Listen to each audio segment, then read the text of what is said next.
ua mai whangunga lelei. E pa ia o si o tātou atunu nei tae au fou. Ma anole langi mātafi ma soifua manuia. Ai o maia tu whaatasi o tātou loto ma o tātou anganga. Tātou tapua i atu i lea tua. Whauta o le mea matua lelei ma le mata ngofia lava. E ano nofo whaatasi lava uso. O tusa ma le swau lelei lunga o le ulu. Na tafe ifo i le ava. O le ava lava a rona. Na tafe ifo i le ua o na ofu. E tusa ma le sau i heremoni. O toto ifo i lunga o maunga o Siona. A wana polo ai le li i o i ailana whamanuia. O le ola lava lea e whaavavau. Tātou tatalo mo le anganga pa ia. Ua tausani manu o le vaveao i lunga o funga o la au. A ua vivini whetaria i foi moa o le tae au. O le whae longa ua lata o na au. A o le tua oi foi o le vaveao ma le tae au se sengi. O le tae au lo sa pati pa ia. Sa e ngalue ma foa le lalolangi i aso e ono. Ona e malo loa i lea i le aso fitu.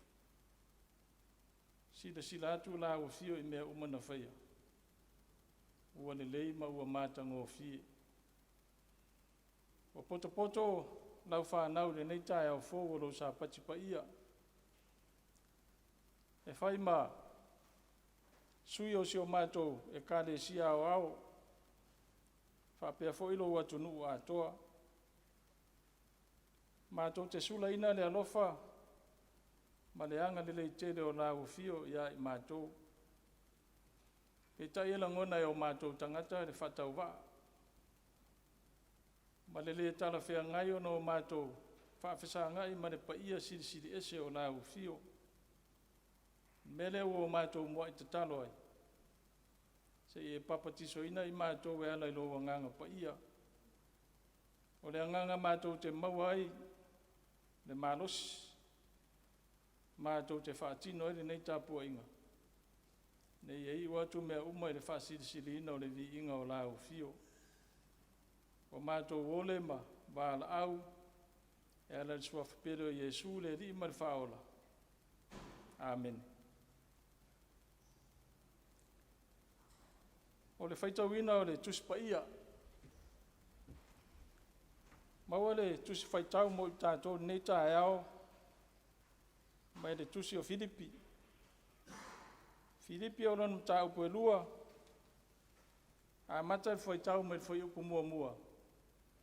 Whaangata mai le whai upo e vadu. Lua le Filipi. Te whaitauina whai upo mua e whaangata mai le whai upo e vadu. O le nei, a whaia iei se wha maa whanawhana i a Keriso. A whaia iei se wha matalo loto i le alofa. A whaia iei se maa futa whaatasi ma le anganga. A whaia iei se alofa muti vale ma se loto alofa. I nā wha ato tō mai ie o tōlo oli. I le ngāta stasi o tō manatu ma le alofa e tasi. I le loto ngatasi, ma le mana tunatu i le mea tasi. Awana i whaia se mea tasi, ma le whina o vale, ma le mita fua. Ai ata i tasi o tou, pa manatu ma le loto mawalalo. Wa sili nisi i ate ia. Awana i taitasi ma wawa ai, i ana lava mea. Ai ata i tasi ma wawa ai i mea aisi. Ia te o tō foile nei manatu o ia Keriso Jesu. O le sa winga whaatasi ma le atua. E le manatu ia o se mea e u mau lona tūlanga tutusa ma le atua. A wasasa atu o ia e ia lava. O whai mona le winga o le polonga. I lona whanau mai whaapei o tangata. A o ilo o ia i ona fōlinga. E whapei o se tangata. O whaamawalalo o ia lava. Wana ana o ina maliu. O le maliu lava lea i le sa tauro. E whaamanuia mai lea tua. E ala do tātou whaitau ma whaalangolongo i nisio ana fionga pa ia. E tu mau atu ia te ia le viinga. Nei maso uma e o i le whaavavau lava. Amen. O le launga i le suafa mamalu le atua le tamā. Le alo ma le anganga pa ia. Ma ole matua le launga ma le tusi sao tātou whaitauina. Filipi o lana mata upu e lua. Te fia whao ngā ina le whai upu e lua ma le whai upu e wha. E whai mamatua. O te whaitauina e whapea. I nā wha ato atoa mai ia e o taulo o li oli. I le ngāta stasi o tō manatu ma le alofa e tasi. I le lotonga tasi ma le mana tunatu i le mea tasi. Aua nei tai tasi ma vava ai i ana lava mea. A ia tai tasi ma vava ai i mea isi. O le manatu au tua le nei vai aso. Le tusa ma le whaasino manga le tusia le au leo leo. O lo whapea mai. O le tele o sulu.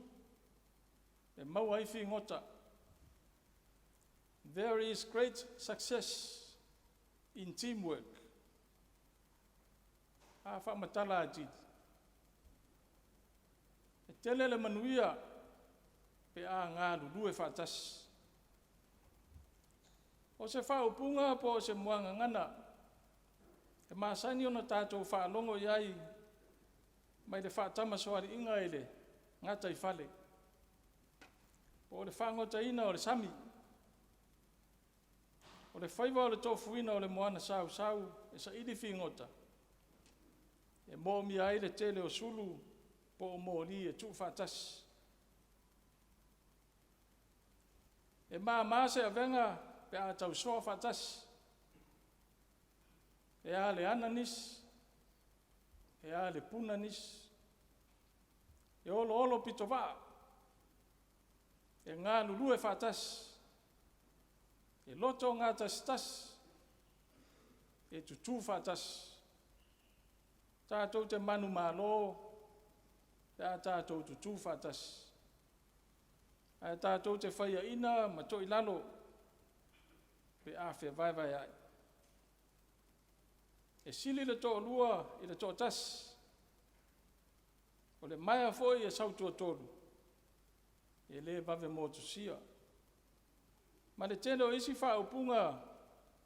E winga i le lelei. Ma le tāua o le ngā lulu e whātas. Ai whai mai foi le isi whaupunga. O le tele o lima. E le anga ise mea. O le tele foi o tonu. E mū el kuka. O lona winga. E le o le loto ngata stasi ma le ngā lulu e whātasi. O le tau pule whātasi le māsani o na tau nuu i le manuia i taimi uma. Ai ono tau nuu i le leanga o le mālaia i nisi o taimi. Tau pule whātasi e whāo le maliu i se tasi. O se soli tū la fono ma tau tia lea. Sei vanga nā, ua whaia mea uma e tusa ma le fina ngalo, ma le ami o tonu o le atua. O Filipi, o se taulanga e tui le tui se sae o Maketonia, po Kris, i nei foi ona po. Na vea Filipi ma se tasi o taulanga o le malo Roma. E malo lo ma li taia i ei fita. Ma wanga wa aitanga ta Filipi. E a vea ma sitiseni o le malo Roma. O le ekalesia i Filipi. E whapitoa ma e pele le apostolo Paulo. E ese mai Filipi mai isi e kalesia sa whatuina le apostolo. Le kalesia nei fai mai na fai ele miti. Pe na iloa ele apostolo se whaaringa. Fai mai no o ta ofi pe vavao ele anganga pa ia le apostolo. Ina ia awane ia watu i matu masasae. I le atu Asia. Na faila na miti fai mai. Ele tangata o lo tu i Makedonia. Ma bala au mai ia te ia. Sau i nei. E fe soani ia i mātou. O Filipi.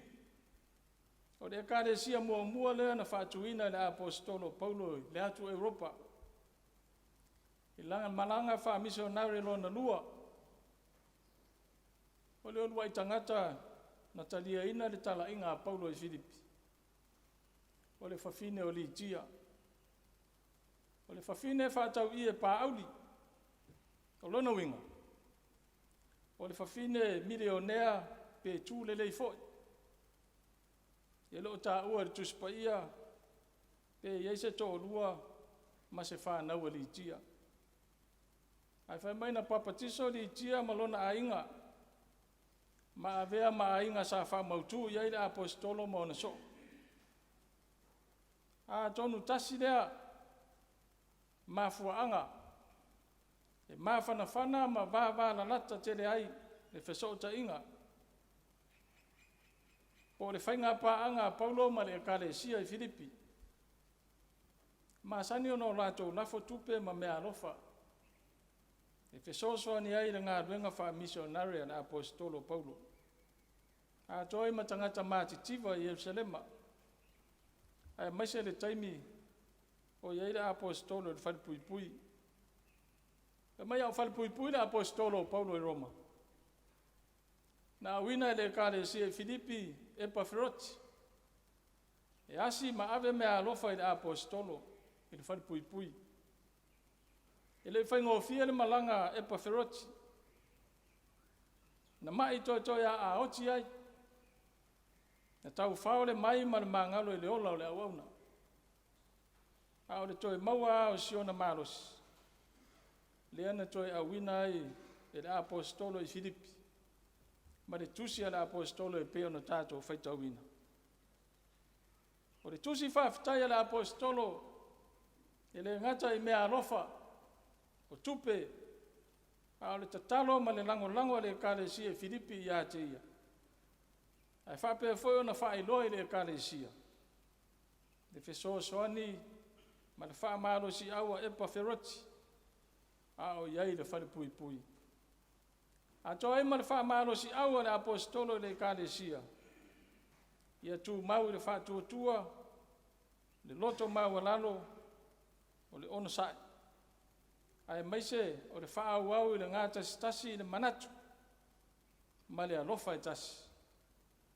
E ngā nulu e whaatasi e whesoasoani ai le tasi i le tasi. Ai le o le ngā lue lava o le tangata ia mo ia lava. Lea iai foi upu o whai nei mā tātou matua. I nā wha ato toa mai ia o taulo oli.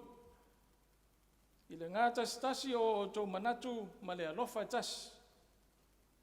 I le loto ngā tasi ma le mana tunatu i le mea tasi. Aua nei taitasi ma vava ai iana lava mea. A ia taitasi ma vava ai mea isi. Wao au maile ekalesia i Filipi. Mo tātou foi ekalesia i o tātou foi taimi. E mo mia le ngā lulu e whaatasi.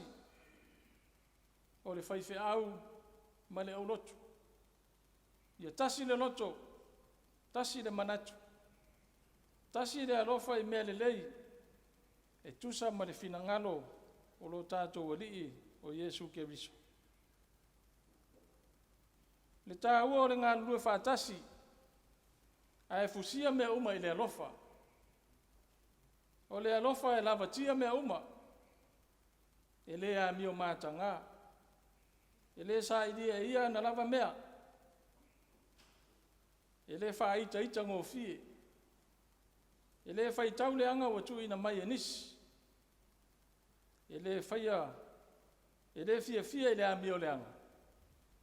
Ai fia i le ami o tonu. O Yesu, sa winga whaatasi ma le atua. E le manatu ia o se mea mau lon tangata tutusa ma le atua. A wasa saa atu o ia e ia lava. E fai mona le winga o le polonga. I lona whanau mai whapei o se tangata. Wa wha maulano o ia e ia lava. Wana ana wa o ina maliu. O le maliu lava lea i le sātau. O la soifua na ofo ina mai a toa. E ui lava ina toa tasi le alo whapele pele o le atua. E na fua i lava. Ina ia lawe ina i tātou mai le polonga i le angsala. Mo de toi avea i tātou ma polonga o le angsala. E ua avea nei i tātou ma polonga o le ame o tonu. Le ale winga o le atala. Aua de toi angsala. Ai a whai le ame o tonu o le atua i teimi uma. I nā wha ato tō mai e o tōlo oli. Le ngā tasi o tō manatu ma le alofa e tasi. I le lotonga tasi ma le mana tunatu i le mea tasi. Aua nei taitasi ma vava ai i ana lava mea. Ai a taitasi ma vava ai mea isi. Ona o Yesu. Amen. Ole a tātou whai uli nei sao ninga i le pese tōlu se lau onus furu tōlu. Tōlu se lau onus furu tōlu le pese. Tātou te pepese ai. Oh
whakasanga atu ia tātou tārsanga.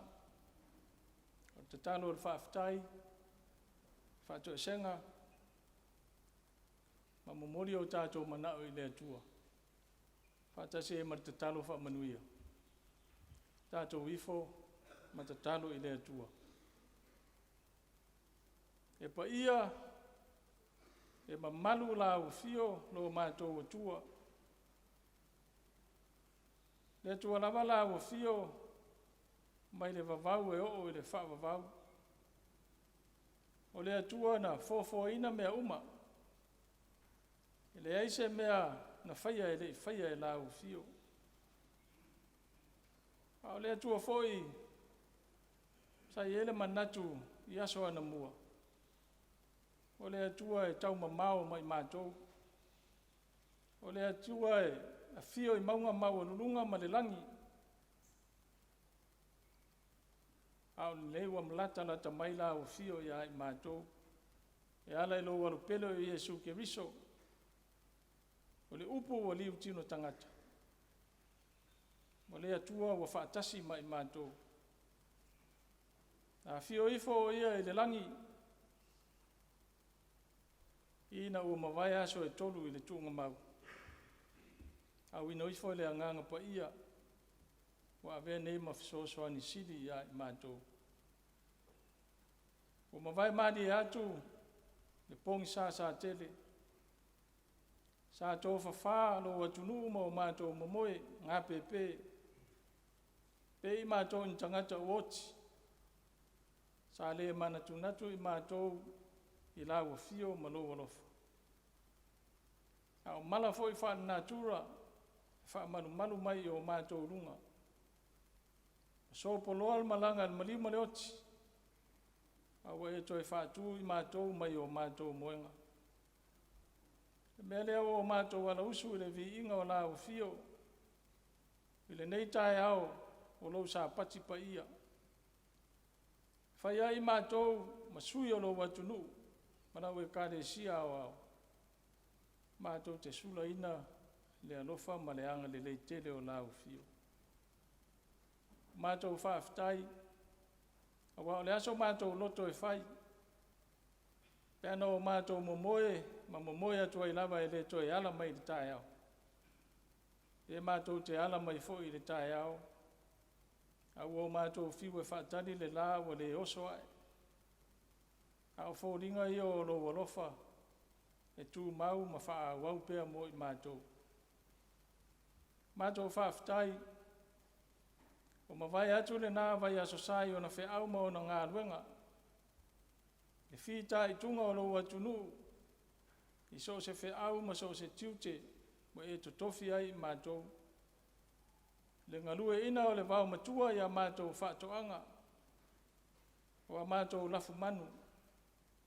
Le whangota ina foi o le ngata i whale. O ngā ruenga i tono o pisi nisi ma ofisa. I le mālo. O le pāle mene. O le whamasinonga. O matanga ruenga ma whaalapo tonga le mālo. E oa i a o onga anai a mātou whanau. Kapea foi lau e kāle sia. I le whenga i ai. Matiu te tau ave. E le ngata o le fola ina o lo fina ngalo pa ia. E a whapea foi lo na ati na ina. O mātou whawhetai. A wailo so mātou poto po so mātou malos.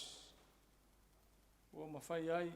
O na e manuia whaiva o lo atunu i le nā vai aso. O mātou whawhetai. Lo mātou atua. Iau tuspa ia pe ono mātou whaitau ma whalongo iai i le nei tae au. A vela valea masulu i o mātou vai ma le mala malama i o mātou wala. Whamanatu mai pea ia i mātou le fina ngalo pa ia o lau fio. Mātou whaaftai ono o loa nganga pa ia e taitolu ina i mātou e whesoasoani matu musu ia i mātou. Ina i o mātou maua le anganga o le ngānu rue whaatas. E olo pito wā. e fesoasoani le tasi i le tasi. Ae le o le saʻili lava o manuia o le tagata lava ia. Silisili le matou faafetai lo matou atua. Ona o le taulaga tutasi na e saunia. E ala i lou alopele faapelepele toʻatasi o Iesu Keriso. Na ia faasaʻoloto ai matou mai le pologa i le agasala. Aua avea nei matou ma pologa e fai le amiatonu. O matou faafetai le alii e alu lenei taeao o matou sulaina le alofa ma le aga lelei o laufio e le lilo e le lani. Ia silafia e laufio lo matou agaga fia vivii ma faafetai atu iā te oe lo matou atua. Pagale tele o lou alofa ma lou aga lelei iā i matou. O le a esa matou tali atu i le nā alofa tele o laufio. O matou maua ula ua futi. Ua ai ulu tuanaʻi taʻisi. O matou tufi taufao manuia o laufio. A ua ngalo nimo ma ngalo sio iā i matou laufio. O le vaivaiga lea o lo matou ola faaletagata. Aua asolonga lelei mea uma ma le olaga. O matou le manatua laufio. Ae afetaiaʻi loa i matou ma puapuaga o le ola. Na vave lea ona o matou tapatapa i laufio. Ae matou te le tio foʻi. Ua o lau lava afiona e fetalai o le fomaʻi mo e mamaʻi. Ae lē aoga le fomaʻi mo e malōlō. Na afio mai lauafio e saʻili le tagata agasala. Le lea ua matou o atu i ou luma ma taʻutino o i matou lava o le whanau agasala i ou luma. Sei e silasila alofa mai ma talia i matou i o aao whaola. Matou whamangalo foi. I e o ita maanga leanga mai ia te i matou, ma whai matou mō lātou whiri. Pe lava ona e ao mai ia i matou. E ao ina o matou whamangalo i natu. Ina ia whamangalo ina foi i matou. E vai ai o matou mata i maunga. E o mai e lo matou fisoswani. O lo matou fisoswani foi. E mai a te oe lea lo matou atua. Matou te talo.